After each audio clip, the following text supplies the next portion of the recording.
purpose of today really was an opportunity to come together with colleagues and to share ideas. To get more information about good approaches that I can then help in discussion with other people. It was billed as a kind of skills sharing day, which sounded much more interesting than let's have another tedious meeting.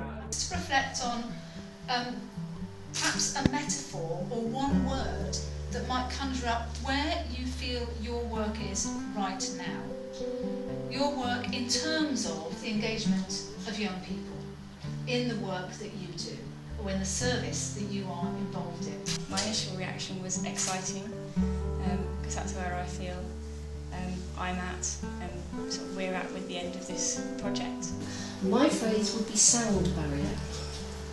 I sort of feel that that's where we've got to.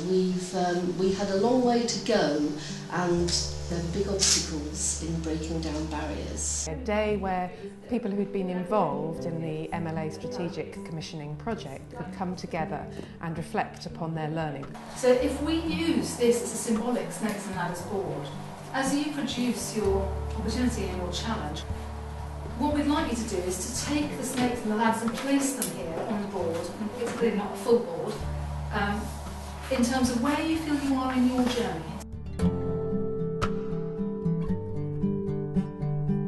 We wanted something that was immersive for the participants. Trying to, I think, just broaden the mind, challenges, opportunities. Lots of ideas for sort of participation workshops. And put them onto an imagined Snakes and Ladders board. I found that analogy worked really well for me, so I understood that quite well. Ruth and I sat down and tried to create a situation in which we could bring you all together as characters within a broader story scenario.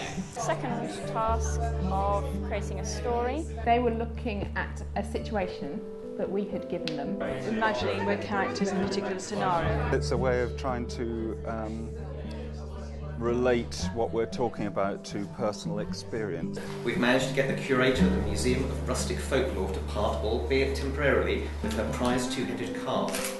This bizarre bovine is arriving today, along with two of our more lively students, to form part of our contemporary exhibition here at the Centre for Cryptozoological Studies.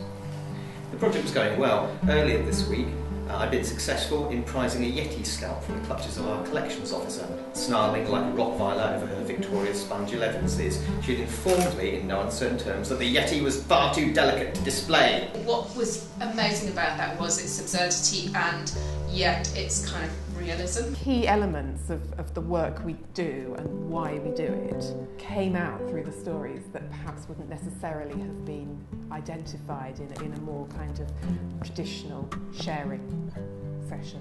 The idea there is that we have this scenario that we're going to build into of a group of museums and other heritage sector organisations providing support for young people for education. I see the cheese is broken in half, but I suppose some of the children might not notice it's actually made of clay. It was also a disparate group. Not everybody knew each other. People were coming from different backgrounds. It's been a good opportunity to meet other staff who I've never met before but heard about, and to make other networks beyond the ones that I've made in North Devon by meeting people at the university. The day was also about trying to create that sense of community, that the people in the room are actually the people who are going to take forward any actions or any learnings from this project, rather than a strategic organisation like the MLA.